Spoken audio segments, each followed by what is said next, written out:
Hello and welcome to Jump To It, brought to you by irishracing.com and Betting Expert. I'm Shane Anderson, and today we're focusing on day 3 of the Cheltenham Festival with 3 Grade 1 races on the card. It certainly is going to be a fantastic day of racing. So we welcome in Stephen Harris and also Ed Quigley. Guys, I can't wait for day 3 because we've got a really good competitive stayers race, plus the Marsh Novices. I think it's going to be one of the highlights, Stephen.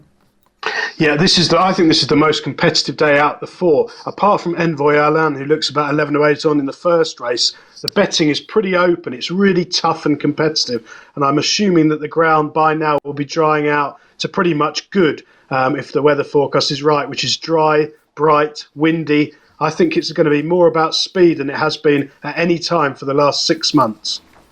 All right, Ed, your overall assessment of day 3, are you going into this day fairly confident?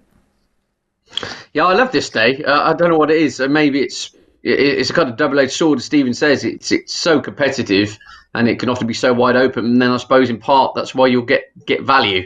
The stayers, I think, looks wide open. The Ryanair Chase is probably the most wide open renewal at the time of recording I can ever remember. And then you've got some handicaps splattered in amongst it, and obviously then the star billing of Envoi Allen. It's a cracking day's racing. It always is, and one I always look forward to. All right, guys, let's get into your thoughts for day 3 of the Cheltenham Festival. And we start with one of the most, I suppose, interesting races of the meeting as we get to see this undefeated champion, Envoi Allen, step out in the Marsh Novices at Grade 1 level. He's already a 2-time winner, Stephen, at the Cheltenham Festival. He's electrifying. He just looks to be potentially one of the greats. Do you think he's the horse to beat? Yeah, I mean, I think he's a horse it's impossible to be negative about. You can't really say anything original. 12 runs, 4 out of 4 in bumpers, including the champion bumper, 4 out of 4 over hurdles, including the Ballymore, 3 out of 3 over fences. He's not been off the bridle. I haven't seen him make a mistake. He's got loads of scope. He's now gone to Henry de Bromhead. I suppose you could say that is a concern, that his routine will have changed for the last week or so, but I can't really see it. He's scared everything off. He's one of those horses that he's been sort of a shade of odds on for about the last 6 months for whatever race he's going to run in, and this looks probably the easiest opportunity of the lot. I'm struggling to find a second in. I would have thought he could easily end up being 2-1 on. I think he'll glide round and win bar a fall. Yeah, I think he's unbelievably good value still at the quote that he is. Ed, from your perspective, do you want to go against him or will you stick with him? Well, look, I think he's the most likely winner. Yes, definitely. If I was just going to play devil's advocate, the only negative I could find, I'm not worried about this stable change and everything. I think Ruby Walsh made a very good point. If you was headed off for the Melbourne Cup from these shores, you would have left a month ago. So I'm not worried about the fact he's had an 11th hour stable change. But the only thing I would be slightly worried about is there any danger he's undercooked for this? Look, we know he was a brilliant hurdler. Yes, no denying that. He's had 3 chase starts at 1 to 14, 2 to 11, and then his only kind of semi-meaningful race last time out, we had to give weight to a steering Falonge, who's a pretty decent yardstick. Well, a steering Falonge crashed out in the first flight and he was left to come home in isolation. That'd be my only negative, that in the heat of the battle, perhaps whether he's just slightly undercooked as a chaser. But I mean, I'm being a little bit straw clutching here and being pedantic, but yeah, he's odds on. I expect him to win, and the one that I think will chase him home, I'm actually quite keen on him to finish in the places, is Chantry House. Of course, he was finished 3rd in the Supreme last year. That form looks pretty decent, doesn't it, behind Shishkin and Abacadabras, and he was a horse who won on his chase debut at Ascot. Disappointed, has to be noted, at Cheltenham. They took him away, noted all kinds of issues with his back. Yeah, kissing spine surgery, had 8 weeks off, came back and then fairly bolted up at Wetherby, giving weight to a useful horse of the Evan Williams team. What I was most interested in was the way in which he jumped. You always worry with horses who have back problems, whether they don't quite want to go through with it, but he jumped like an old hand on that occasion, and said he's got some good form at the track. I think 2.5 in the new course will suit, and if there is, or something does go astray with Envoi Allen, I think he's the one most likely to cash in. So in answer to your question, I think Envoi Allen wins, and I think Chantry House will be the most likely horse to follow him home. It could be a good way to go heavy on the favourite, whether he be 6-5 on or 11-8 on, and maybe have that saver on a horse like Chantry House, as you mentioned, currently at around that 10-1 from an each-way perspective with Bet365. Let's move on to the next race on the card, the Pertemps Handicap Hurdle, over 2.5 miles. Stephen, who do you like?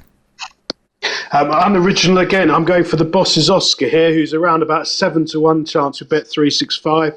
He's run 7 times over hurdles. He's run 2 absolute blinders in huge fields in Ireland. I like the fact that he stays 3 miles well. I actually went to the trouble of watching back his run in the Martin Pipe last season when he finished 5th of 23 behind Indefatigable. He got a very ordinary ride that day. They came from last. He met a bit of traffic and he charged home up the hill. The jockey who rode him, O'Keefe, hasn't been on since, which I'm not surprised about. Hopefully, he'll get a much more positive ride. I suspect he will. And I think he's the sort of horse you often look for huge prices in these handicaps, but I think 7-1 each way, he's almost guaranteed to give his running. He won't be far away, and I don't think he'll mind drying ground too much either. He was a bumper winner at Thurles on good ground, really impressively on his debut after point-to-points for the yard. The one rag who I found is a horse I like, and I like Paddy Brennan in handicaps at Cheltenham. Jacamar, hoping he gets in this race. He isn't guaranteed to. He's a 33-1 chance. He's been running blinders all season from miles out the back under hold-up rides. He idles in front, so he's only been winning narrowly. He's only inching up the weights as a result. I thought he might be the best of the bigger-priced runners. Thanks, Stephen. Ed, it's a race that's been dominated by Irish-trained horses in recent years. Are you going with the Irish? No, I'm not actually, just for a change, but I'm going with a well-known Irish owner, JP McManus, and the horse would be Champagne Platinum for Nicky Henderson. I think this just been crying out for this race. So we talked about him on the previous show, got himself qualified at Haydock by making some eye-catching late headway into second to get his book his ticket to this race, if you like. He's off 139. He's unexposed. I hear the cheap pieces are going to go back on, which he's worn before to spark him up. I think ground drying out will suit him. And again, similar. They can't all finish in the frame, but put it this way, if he jumps around, I mean, if you can get 5 or 6 places as a concession, I'm really struggling to see the clear round how he's not there. I just think he's too well handicapped. You know, you go back 2 seasons ago, I think he was around 8-1 to win the Supreme Novices at the time he got injured about 10 days before the festival, and perhaps had never quite kicked on from that injury. But everything's relative, and he's in a handicap here off 139 over a trip which he's unexposed at, and I think will really suit. So, I'm Champagne Platinum here for a platinum performance. All right, nice each-way selection there at around the 7-1 mark with William Hill. Let's go to the Grade 1 Ryanair, over 2.5 miles, a steeplechase race. It looks to be one of the most wide-open Grade 1s of the week, Stephen. Yeah, it's 5-1 the field at the moment with Min up there. I'm really strong on one here. I really like Melon, who's around about a 10-1 chance, I think. Now, this one has got more seconds than Oliver Twist on his profile. He's actually finished second 7 times from 23 starts in his career, but he has got a bit of a high head carriage. I thought he was quite eye-catching last time in Ireland. He finished last of 5. You're going to think it was a bad run, but they tried to hold him up over 3 miles, and he went back into making fiddly jumping errors out the back, part wide. I actually thought he shaped really well. He was beaten under 9 lengths by Kenboy. His previous third at Leopardstown over Christmas was behind A Plus Tard, who I think will be winning the Gold Cup. I think that's the best form on offer here. Every time he comes to Cheltenham, he's run a blinder. Last year, he finished in the Marsh Novice Chase. He finished right on the line, touched off by Sam Crow. Forheen was back in third. It was a really good run under a positive ride. I'm hoping they'll go back front running back to 2 mile 4. He'll love decent ground. I think he's bound to run really well and will go close. All right, Melon, you're currently getting around that 8-1 with William Hill. So there's an each-way selection there in the Ryanair. Ed, what about your thoughts?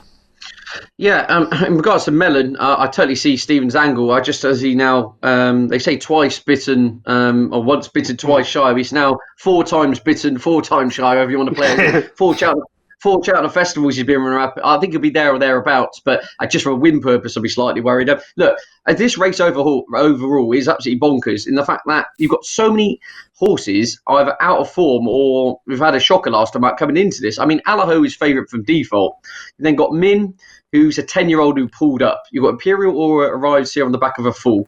You've got St. Calvados arrives on the back of unseating. Sam Crow pulled up. Real Steel pulled up. It's absolutely bizarre. I mean, the stats in the history would tell you that trying to win a Grade 1 on the back of not completing is the road to the poorhouse. So, having said that, I think Sam Crow could be the joker in the packet at a big price, given that his 2 best performances of career have both come at at the Cheltenham Festival and winning Grade 1s in the Ballymore and winning the Marsh. But the two I'd like to focus on, my two Vida field, are Mr. Fisher for Nicky Henderson, who won the rescheduled Peterborough Chase in really good style on soft ground last time out, beating Kalashnikov and Clondalk Castle, and that form has worked out pretty well, it has to be said. I think drying ground have really come into his favour. I know Stephen's best friend Nico de Boinville admitted himself that it was one of his worst rides he'd ever given a horse in last year's Marsh. He got him trapped wide, then got him in trouble, then had to circle the field and was flying at the end. And he was gaining on likes of Melon, Samker and Faheen in the closing stage. I think he's a major player here, and I'd have him near a favourite than fifth in or whatever he is. And the other one, I think Fakir Dudery. We talk about that Chacun Pour Soi form. He ran really well last time out, I think it has to be said, when chasing that horse home and was staying on nicely, putting distance from himself and the other horses in behind him as they hit the line. I think the step up to 2.5 will really suit him, and he's got a great Cheltenham record. He's got form figures 1, 3, and 4 at Cheltenham, 1, 2, and 4 at Cheltenham, including when runner-up were narrowly going down in the Arkle last year. So essentially, I'm two Vida field, Mr. Fisher and Fakir Dudery, but the one that makes me nervous would be Sam Crow, only because he looks gone at the game. But then, as I said, he's one of those horses that's just saved his vintage days for this track. So I think it'd be daft to rule him out. And on last year's run, of course, he holds Mr. Fisher and Melon from his win in the Grade 1 Marsh last year. He's the enigma, if you like. I think you both make some really good points there, because it is such a wide open race. You might be able to back 3 or 4 horses in that for the win, and just hedge your bets in that regard, because it certainly does look to be quite competitive. Well, make sure you head to bettingexpert.com. Of course, we've got the predictor competition running again, which all you have to do is go to bettingexpert.com, sign up. It's free to enter, and you've got some fantastic prizes to win each and every day of the 2021 Cheltenham Festival, including some big cash prizes. All you need to do is find the winners on the card. Free to enter. Head to bettingexpert.com for the predictor. Okay, guys, let's have a look at the next of the feature races on the card, and this is a beauty. It's the Grade 1, the Paddy Power Stayers Hurdle over 3 miles, and it does look to be this year one of the best contests. I think when you see the Great Paisley Park up against Time Hill, it just could be a match race, Stephen. I much prefer Time Hill, to be honest. Last year we got a huge price winner in Liznikar Oscar. The ground was absolutely atrocious, and the bookmakers got a sort of impossible result. Paisley Park was sent off 6-4 on. I think they found he'd got a heart fibrillation. That's the only time he's run badly in his whole life. He's returned as good as ever this season. He's closely matched with Time Hill. I just prefer the younger horse. And I think good ground will definitely suit Time Hill. He's run really well on it before in the past in bumpers, whereas Paisley Park perhaps wants testing ground. Time Hill also comes from a yard, Philip Hobbs, we've touched on, who's been struggling for most of the season. They're now going really well. All of his horses have improved dramatically in the last 6 weeks or so. I think Time Hill will improve past Paisley Park. They're both 3-1. I think Time Hill is very much the one to side with. All right, the emerging Time Hill for Stephen. Ed, are you going for the old boy? No, I'd be with Time Hill on balance. I mean, look, the market suggests there's nothing between them. They're 1-1 on the racetrack itself. And again, I think we could be in for another brilliant battle. Two totally different types of horses, aren't they? You've got Time Hill, who's got the kind of 2.5 mile speed, but does stay. Whereas you've got Paisley Park, who harps back to the days of a kind of Ingle Stevens, the horse that will come off the bridle 3 out, but just keeps finding, and it just has it appears endless reserves of stamina. I mean, you do worry. Last year, obviously the heart issue, he appears to have come back as good as ever. There's an overall kind of picture of those types of horses. I always just wonder, there's only so many times you can keep going back to the well with a type of horse that leaves the kitchen sink on the race course. And I would just take the younger, fresher legs to run well. Of course, I mean, we saw Time Hill in last year's Albert Bartlett ran an absolute cracker, finished up, just behind the likes of Monkfish and Fury Road, etc. That looks very good form, doesn't it, with hindsight? And I think it's a little bit more wide open than just a match bet between the two. I think there's some others in here, the likes of Cider Burley, who has great Cheltenham form, and Storyteller be played late. I think it's an interesting contest. Percentage-wise, I would be, if you ask me who I think will win, I would be with Time Hill, with the Philip Hobbs team just starting to hit top gear at the right time. All right, let's move on to the Paddy Power Plate. This is a handicap chase. Now, interesting big field handicap where for the last 3 years it's gone to horses that have been favourite or well in the market. But before that, we had a long run of outsiders, Stephen. So it's just starting to get a bit more back to the favoured way. Yeah, this does look a really wide open race, Shane. I've gone for a 20-1 chance. Dan Skelton's Spirit of the Game. Now, he's only won from 13 over fences, but he's got a terrific record at Cheltenham. He's been in the frame in his last 3 big field handicaps round here over this sort of trip. He needs good ground. He's a spring horse. He is quirky off the bridle. He doesn't always quite produce what you think, and they usually ride him with extreme waiting tactics. Bridget's been on for most of the season. I think Harry will probably ride if he goes for this race. He returned to form over hurdles last time out in a race where he was at a tactical disadvantage against the all-the-way winner. I thought that was a return to form. He's fresher than most. He hasn't had that many runs. He's been laid out for this race. Hopefully, with a bit of luck in running, he'll go close. He makes plenty of each-way appeal, but it's a very hard race. All right, Spirit of the Game there at a big price from Stephen. Ed, which way are you going? Well, I've been a long time been a fan of Caribbean Boy for this contest, based on the ground drying up and how well he won when he beat Fiddler on the Roof, funny enough, horse we talked about earlier, when he swatted him aside in a Grade 2 at Newbury. Things haven't quite gone right on very deep ground since, including over 2 miles at Sandown last time out. In the handicap company, back to 2.5 miles and back on the sounder surface. I think they're all major ticks in the right boxes, if you like. And just looking at the race from an overall kind of point of view at the time of recording, this is a race which is those at the top of the market are horses stacked with multiple entries elsewhere. You know, Farcloud, I gather they don't know where they're going to run in. The same with A Wave of the Sea, could go for the Grand Annual, conflated. The Shunters entered in about 93 contests at the festival. So the chances are here, I think about 8 of the top 9 might not even turn up.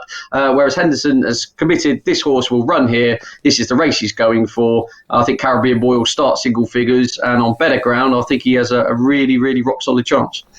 The Grade 2 mare Novices Hurdle, it's only been run 5 previous times, one last year by Concertista. Stephen, which way do you want to go? This is a really open race, one of the lightest betting races of the week. I'm going to take a chance on Peter Fahey's Royal Kahala. I quite like at Cheltenham smaller yards. They tend to get missed in the market a touch. Having said that, having now just tipped up everything Willie Mullins trains, but the smaller yards can offer a bit of value. This one's very progressive. She's only run 3 times over hurdles, winning twice. I thought when she got beat at Fairyhouse last time in the Grade 3 Solarina Mares Hurdle, the winner there, Rosie's Hollow, is likely to reoppose here. Got a much better ride than Royal Kahala got. Royal Kahala had to come wide and had her run messed about a bit, whereas Rosie's Hollow nipped up the inside. I think Royal Kahala will improve on better ground. She's got a turn of foot, and she's about 6-1. I think that's a fair price. She's closely matched with Hookup, who I believe is the Willie Mullins trained favourite at the moment. I think Royal Kahala's better value, but it's a race for small stakes. Very, very competitive race. Ed, Willie Mullins has won all 5 previous runnings of this race. Will he make it a 6? I'd probably say yes. From a price perspective, people are knocking Hookup at the moment. I think she's around the 5-1 mark now, but obviously her form, we're finishing 4th the last time out behind Appreciate It, Ballyadam. If those two fight out the Supreme in the opener, I expect her to kind of shorten on the back of the whatever happens in the Supreme. That was a pretty good run. Her biggest flaw so far has been her jumping, but it seems to be improving race by race. She's the most likely winner, I think. The talking horse, if you like, at the moment, from the same yard is Glens of Antrim, who apparently is, burning up the gallops by all accounts, and I think they're expecting a big run from her. But yeah, history would tell you this is the Willie Mullins benefit, and I think it is every chance again it could go back to that yard. And the final race on the card is the Muir Handicap Chase, a race that, despite being a big field handicap race, often goes to a horse well in the market, Stephen. My 2 against the field here. Run Wild Fred, who's had 6 runs over fences, been in the frame the last couple in huge fields in Ireland, proven stayer, proven stamina. Again, I don't think better ground will do him any harm at all. I think they've laid him out for this race, trying not to shop his handicap mark by winning or getting too competitive until his last couple of starts. And at a bigger price, I think Rumwell Fred's 8-1.